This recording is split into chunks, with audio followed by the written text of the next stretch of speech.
on this computer. Okay.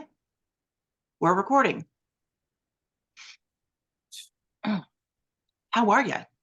I'm good. How you doing? I can't believe we're having to do this again. Yeah, it's all good. That's technology, right? I mean, You think absolutely. you know any diagnosis or thought No. on what it was? And I Like what asked Angie, she's done it a million times. She's never had that issue. I I never uploaded had. it to YouTube and it improved. Okay. Because you saw the But difference between the two. yeah, it was still distorted though, but Yeah, so it improved it's greatly, different. but I don't know. So I'm Yeah. hoping that this Well, works better because it really is, when it works, it's really simple. yeah. It's really simple, but Well, that's what we the like. problem is when it doesn't work, it's very difficult to diagnose. And and like there's no, because it's AI, right? You don't have, there's nobody on the other end of a chat that's like, hey, let me help you walk through this. You don't have Right. any assistance. Right. You're So on your own. yeah, you are on your own. So anyway, so let's try again. But hi, Cool. how are you? Awesome. Good to see you. You too. All right, so last time, let's kind of just talk about the stuff we talked about last time. And I'm gonna cut this beginning so it doesn't pull stuff from the beginning. Okay. But let's talk to me about, let's start with first time home buyers and down payment assistance. So what's going on? So first time home buyers and down payment assistance. Mhm. Hometown Heroes is out of money right now, but it'll get kind of replenished and we hope it'll get continued, right? So yeah, that's kind of the deal. It was here again Monday and it was gone again Monday. Oh So wow. the funds are depleted, and what's happened now is that the reservations that we make for the money that you can use for down payment assistance, um, they have an expiration date. It's not indefinite. It's usually about you've got about 30 to 45 days from reservation to close. And we like to keep it closer to 30 because the time has to include post-closing for the bank to sell the loan to the state and get all the paperwork and all that stuff done at the secondary level.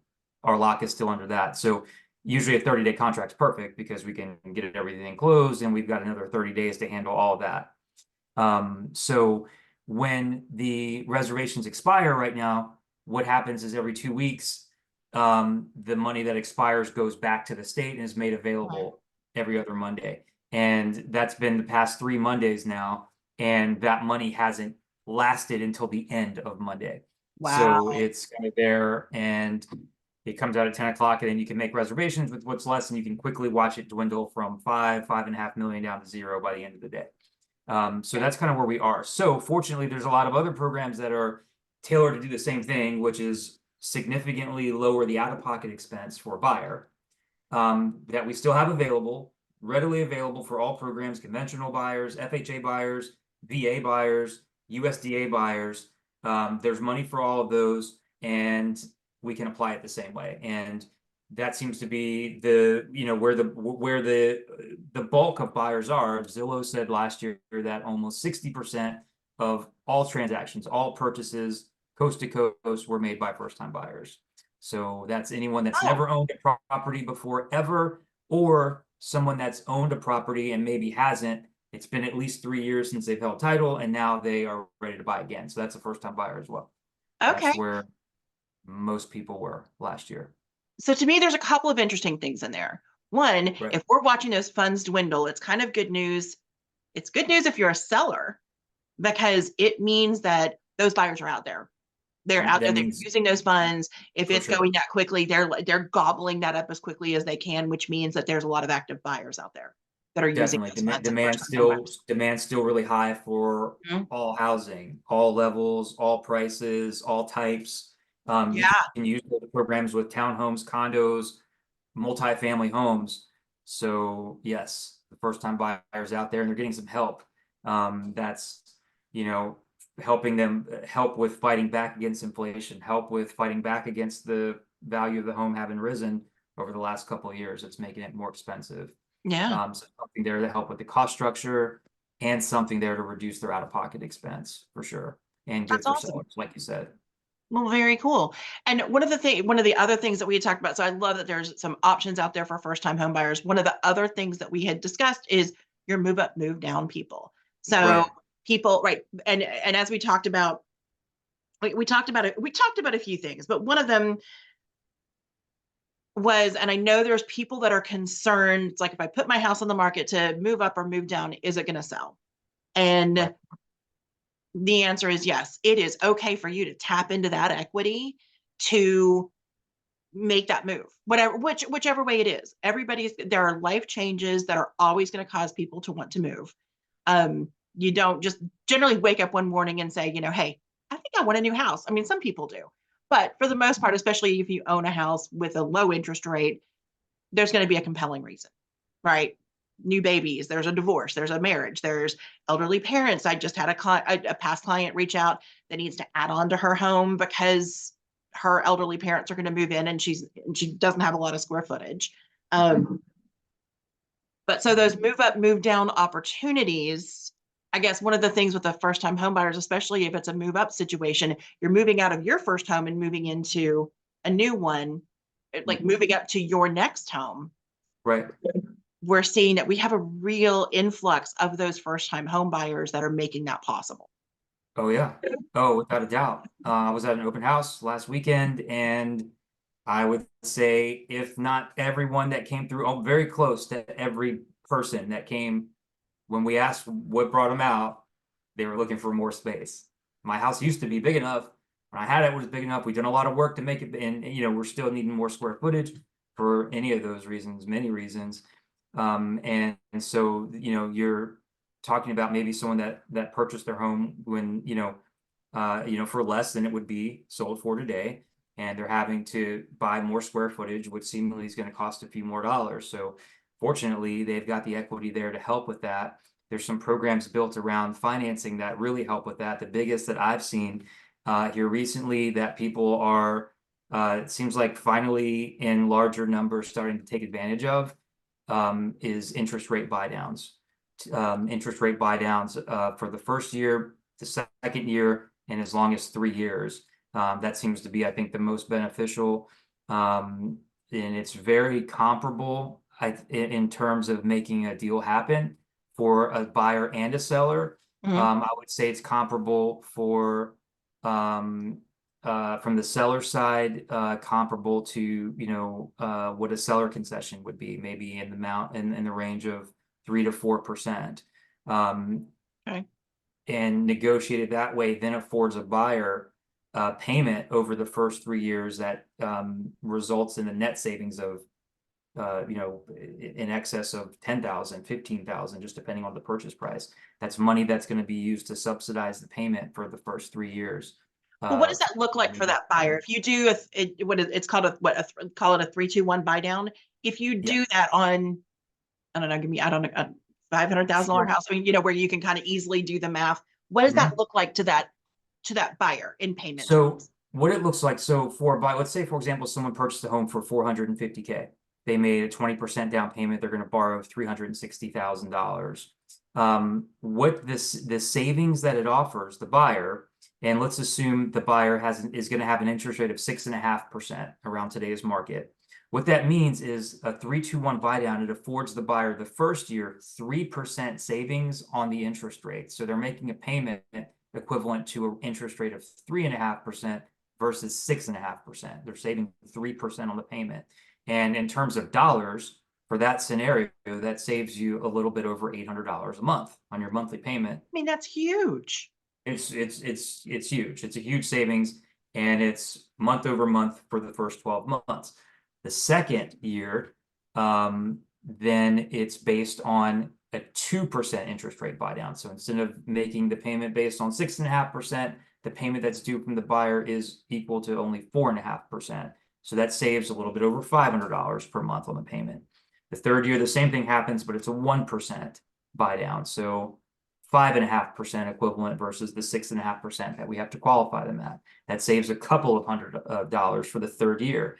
And so effectively what you've done is a few things. You've saved over $16,000 in payments out of Wow. pocket in the Okay. first 3 years. And you've kind of bought some time to evaluate the market, to see what the current state of things is. You've given your house maybe some time to appreciate during that time as well. You've paid the balance down. You could have accelerated the balance a little bit more. And you've done that with savings monthly. That's very significant. So if somebody needed to sell their home inside of that time period, or the market presented itself to where it would be beneficial to refinance inside of that time, they would also, they wouldn't lose the benefits of the buy down. Any unused portion of it, if they're Okay. to sell their home and pay the loan off, or refinance their home and pay the loan off, would be applied to the principal balance. Buy downs are entirely subsidized with a negotiation involving the seller. It's essentially subsidized by the seller. And so that payment that's $800 less per month the first year, to make the payment whole, it's subsidized with a portion of the buy down that's paid for using funds from the seller for 3 years. And it's not something that you lose if you have to go or you need to restructure prior to the 3 years ending. That's So interesting. Okay. you can't lose it. So it's a good way to, again, buy time and save money. That's interesting. Okay. And so tell me though, what do you get for those of us that were around in 2007, 2008? Because I know people are going to hear this and go, oh God, here we go. Right. Mhm. Let's be clear. You're qualifying those people for the full payment. Right. Absolutely. So, right. So Yeah. that buyer isn't only qualifying with that first year buy down and then they're scraping to catch up. They are qualifying for the full payment without the buy down. They're just getting the benefit of the buy down. So this isn't like You do. panic time. Yeah. Oh, here we go again. Right. Right. Oh, yeah. No, for sure. Because you gotta, the bank has the obligation to qualify the person to make the payment that's associated with the note rate, which is the 6.5%. So, when you're evaluating the income, credit, and assets to make a underwritten approval, it's got to be based on the full, the full interest rate, the 6.5%. But it just helps offer a little bit of relief. Oh, super helpful. The So person yeah, who's, maybe selling and more than likely has an interest rate lower than what the market is if they bought their home in the last 5 years. yeah, fantastic. And the reality is if you bought your house at least 2 years ago, you got tons of Mhm. it. You've got some equity. Yeah, Especially in our market, in our Jacksonville, St. Augustine market, we are not going for sure. backwards. We're obviously not seeing the unsustainable growth that we had seen that Mhm. that we know there's plenty of people that think what started 4 years ago, by the way, 4 years ago. We've been like dealing with the chaos of COVID and the impacts of all of that and the unsustainably artificially low interest rates, all of those things that caused that massive housing boom. Yeah. All the things that went along with that. But it started 4 years ago. That blows my mind. And I don't even remember where I was going. But oh yeah, but I mean, if you bought your house even 2 years into that, you're in an equity position. You've got money, Oh, yeah. have equity in that home, selling your current home. You're going to be in a position of putting a bigger down payment. You're going to capture your down payment. Mhm. And then you're going to be able to put a bigger down payment likely on your next home. On your next house, yes, which is a big help considering that the value's increased, right? A little bit over that Right. time. So that's your, we talk about the move up buyer, or I'm needing more square footage. Maybe I'm selling my first house into the next, or, whatever it is, something along those lines. Buy down's a good way to look at doing all that too, and then keeping some of that money in your pocket the first few years, at least, to maybe look for another strategy long-term, or decide if you're going to make a move, maybe after that, but towards the end of the buy down period. There's no prepayment penalty or anything like that tying you to it, so it's really flexible for buyers. Very cool.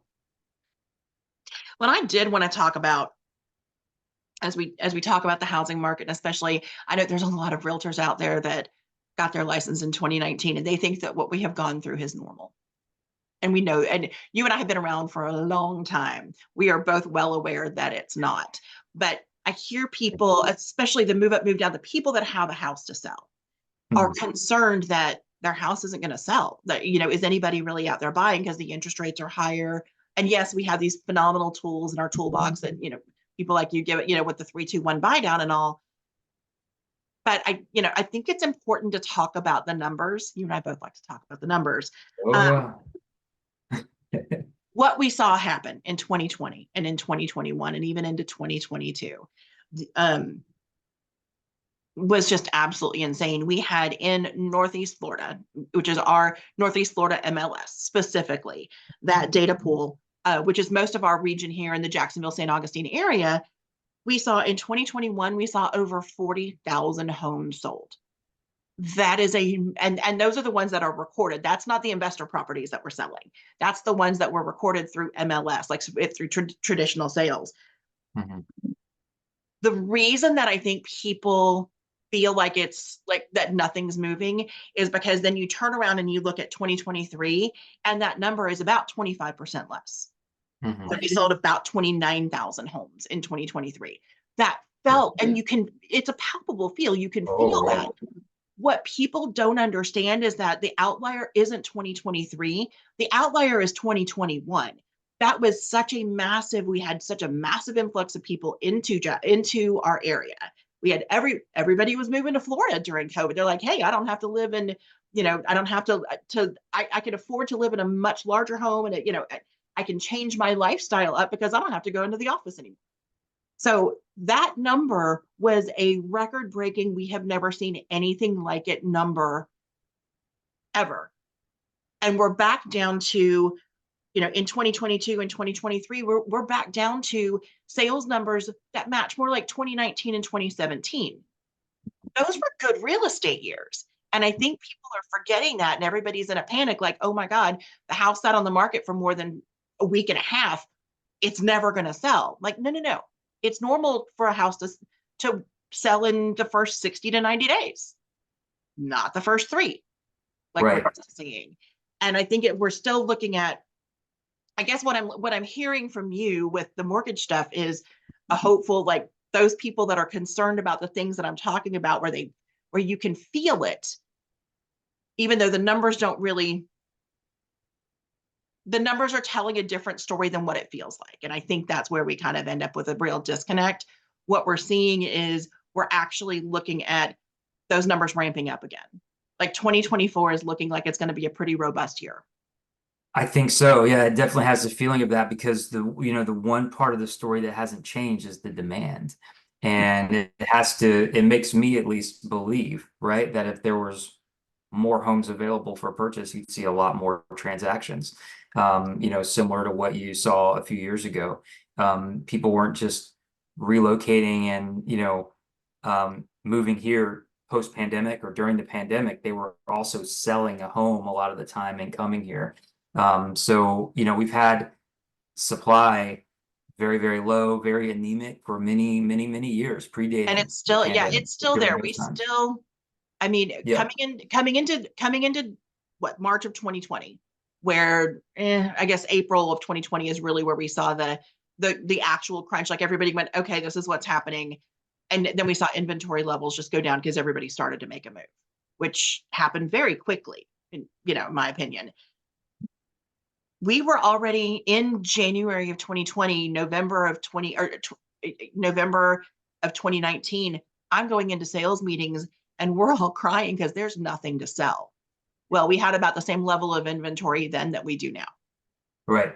in I Northeast saw Florida. a Right. statistic the other day, yeah, that wasn't completely in line with that, showing that today inventory nationwide is Mhm. back to where it was at that time, Yeah, which but is back to interesting. where it was at that time, we were still in a housing purchase boom Yes. and had at that point that was record low inventory.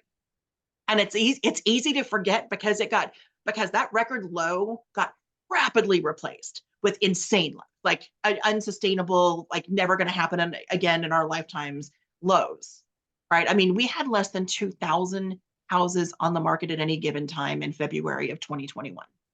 Less than 2,000. That's Yeah. Good luck.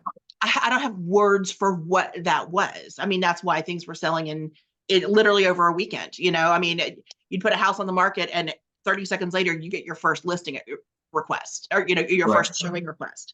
Um, Yeah. but in 2019, at the end of 2019, we were already pushing it. And so we're still at the pushing it point. I don't know. I don't know. I don't know when we recover from that into what, because I would say we're still in a seller's market. Even though it's taking a little bit longer, I think we're still in a seller's market if you look at inventory levels. Yeah, the inventory What's limiting demand, it definitely has that effect. It keeps the swing to the seller side for sure. Yeah. And now we're looking at interest rates probably going down. Oh, here's the crystal ball. The crystal ball question that I'm sure you love being asked. What do you think interest rates are going to do this year? This year, what are rates going to do? Well, Gotta love a crystal ball. yeah, crystal ball time, right? It's it's going to be I think a delicate dance for rates for sure. So, the year ended on a really positive note with a lot of air being let out of the market that had pushed rates close to 8% in November and beginning in December. And a lot of that's been reversed. And the thought behind that is that, some of the monetary work of the Federal Reserve maybe having some effect, maybe slowing things down in terms of inflation, bringing that number down I think has been a real key driver in getting some relief in the bond market during that time, at least over the last month and a half. What that's translated to through January so far has been a lot of testing of resistance levels with the bond market, where What does that key mean?